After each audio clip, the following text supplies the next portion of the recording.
যে সংসারে ভাই ভাইয়ে মিল থাকে সেই সংসার এই পৃথিবীর কারো ক্ষমতা নাই ভেঙে ফেলার। সম্মানিত দর্শক, আসসালামু আলাইকুম। আমি ফাতেমা বলছি নারায়ণগঞ্জ থেকে। সবাইকে ওয়েলকাম জানিয়ে শুরু করছি নতুন আরও একটি লাইফস্টাইল ব্লগ। আশা করছি পুরো ভিডিওটি শেষ পর্যন্ত দেখবেন ইনশাআল্লাহ। ভিডিওটি আপনাদের কাছে ভালো লাগবে। সকাল ঘুম থেকে উঠে বিছানাপাতি তুলে নিলাম, ঘরটর ঝাড়ু দিয়ে 1 কাপ চা বসিয়ে দিয়েছি। তারপর রুটি কলা খেয়ে নিলাম, এখন চা খেয়ে নিচ্ছি।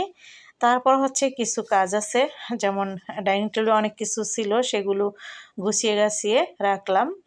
আর কিছুটা ব্যাচিংয়ে নিয়ে আসছি ধোয়ার জন্য, শারমিন আসলে ধুয়ে নিবে। আর এই তো এখন আমি ডাইনিং টেবিলটাকে ক্লিন করে নিচ্ছি, রাতে এটা ক্লিন করা হয় না।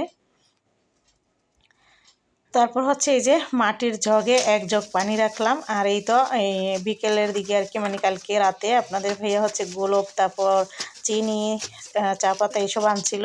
তো সেগুলো হচ্ছে এই যে আমার কিচেন র্যাকটাতে গুছিয়ে রাখবো। এই তো এক এক করে সব কিছু রেখে দিচ্ছি। তবে এখানে সবটা সারবে না, এই জন্য আমি হচ্ছে ওইখানে রাখলাম। আর এখানে কাজ ক্লিনার দিয়ে হচ্ছে আমি এখানে কিচেন ট্র্যাকটাকে ক্লিন করে নিব। একটা তেল চিপচিপে হয়ে গেছে, কারণ হচ্ছে এটা যেহেতু পাখির রুমে, তো এই জন্য কিছুদিন পর পরই কিন্তু ক্লিন করতে হয়। এই পাশে আবার ঠান্ডা ভাত ছিল, পানি দেওয়া ভাত, সেটা আর হচ্ছে মুরগির গোশত, তারপর হচ্ছে পাঙ্গাস মাছ, ডাল। এখানে শুকনো মরিচ গুঁড়া করে দিলাম, স্বাদ মতো লবণ দিয়ে একবারে সুন্দর করে কিন্তু বসিয়ে দিলাম। এভাবে বেঁচে যাওয়া তরকারি দিয়ে তারপর হচ্ছে একটা খিচুড়ি রান্না করে ফেললাম। সকালে ঝটপট করে কিন্তু খাওয়া হয়ে যাবে। যদিও হালকা পাতলা নাস্তা কিন্তু আমরা সকালে খেয়ে নিয়েছি। এখন হচ্ছে সাইফুল এই খিচুড়িটা বেশি পছন্দ করে, তো ও উঠবে, তো বিশেষ করে ওর উদ্দেশ্য করেই কিন্তু খিচুড়িটা রান্না করে ফেললাম। তো যাই হোক, মাছ দেওয়ার কারণে ওটু খেতে চায় না আর কি।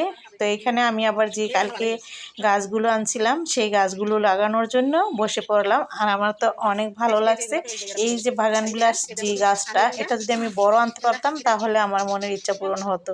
আমি অনেক পছন্দ করি ওই গাছটা।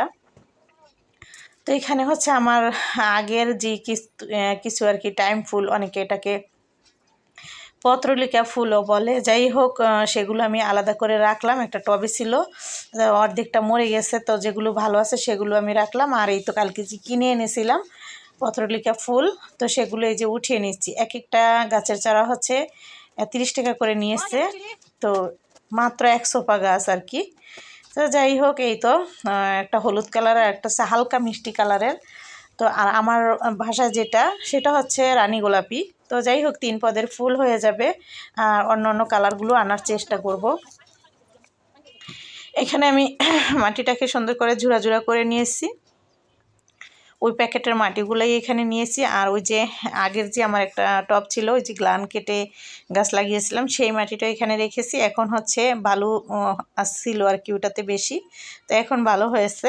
একদম আঠালো মাটি বেশি ভালো হবে না, টাইট হয়ে যায়। আর বালু থাকলে সেটা নরম থাকে। তো এই তো আমি এক এক করে এখন গাছগুলো কিন্তু ছোট ছোট করে লাগিয়ে নিচ্ছি। একটা ছোপ সেটাকে কেটে ছোট ছোট করে তারপর এখানে লাগিয়ে নিলাম। এরকমভাবে কিন্তু আমি এই টবটাতেই কিন্তু লাগিয়ে নেব, ঝুলিয়ে রাখবো। যখন গাছগুলো জেতা হয়ে যখন ছড়িয়ে যাবে তখন দেখতে অনেক ভালো লাগবে। গাছগুলো কিন্তু একটা সময় ঝুলে নিচের দিকে থাকবে, তখন ভালো লাগবে।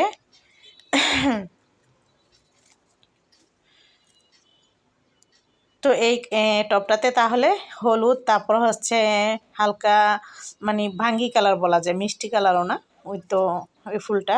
তো এরকম আর গোলাপি 3 রকমের ফুল থাকবে, সাদা, তারপর হচ্ছে লাল আছে, অন্য আছে। চেষ্টা করবো অন্যগুলো আবার পরে আনার জন্য। তো ভালোই লাগবে সব পদের ফুল থাকলে। আপাতত 3 পদের ফুল আছে আমার, লাগিয়ে দিলাম। ইনশাল্লাহ 2 দিন পরেই কিন্তু জেতা হয়ে যাবে। আর এই তো এটা হচ্ছে পুদিনা গাছ, এই বারান্দাতে আগিয়েছিল এটা ঝুলানো। আর আছে এখানে এই পুদিনা গাছের লগেই আছে হচ্ছে কি যেন কয়, থারকানি পাতা। তো সেগুলো আমি একটু মাটি আগলা করে দিচ্ছি, আর মরা পাতাগুলোও ফেলে দিচ্ছি। আর এই যে এটার আমি নাম জানি না, ভুলে যাই এটার যেন কি নাম বলে। যাই হোক, এটার মাটিগুলো আলগা করে নিয়েছি। এখানে 3টা টব নামিয়েছিলাম, এই যে এটাও আমি সুন্দর করে পরিষ্কার করে মাটিগুলো আগলা করে আবার জায়গায় রেখে দিচ্ছি।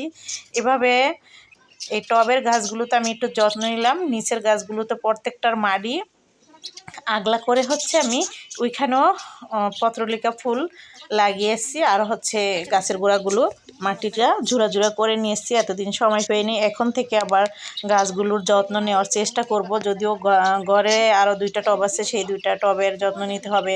আমার বারান্দার এইখান থেকে 3টা টব নিচে পড়ে গেছে, সেই টবগুলো উঠাতে হবে, সেগুলোরও কিন্তু যত্ন করতে হবে। যাই হোক, সেগুলো আজকে ছাদে ওঠা হবে না, কারণ সেগুলো উঠে লাগাতে হবে।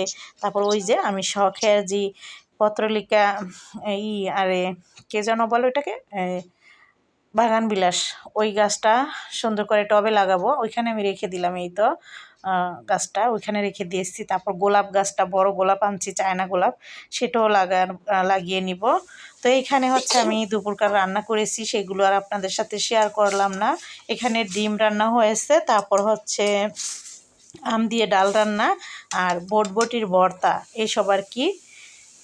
তো যাই হোক, রান্নাবান্না শেষ করে ফেললাম, আর এই তো এখন হচ্ছে খাওয়া দাওয়ার পালা। তো সাইফুলকে খেতে দিয়ে দিয়েছি, আমরা পরে খাওয়া দাওয়া করে নিব, নামাজ পড়বো আপনাদের ভাইয়া আসলে, তারপর আমরা বাকি খেয়ে নিব আর কি। আর শিউলি তো রোজা রেখেছে, আমার শরীরটা অসুস্থ, আমি 6 রোজা সব সময় করে ফেলি, এখনও আমার 6 রোজা রাখা হয় না, চেষ্টা করব রাখার জন্য। আসলে অসুস্থতার কারণে আমি রাখতেই পারতেছি না, তো দেখি কি করা যায়।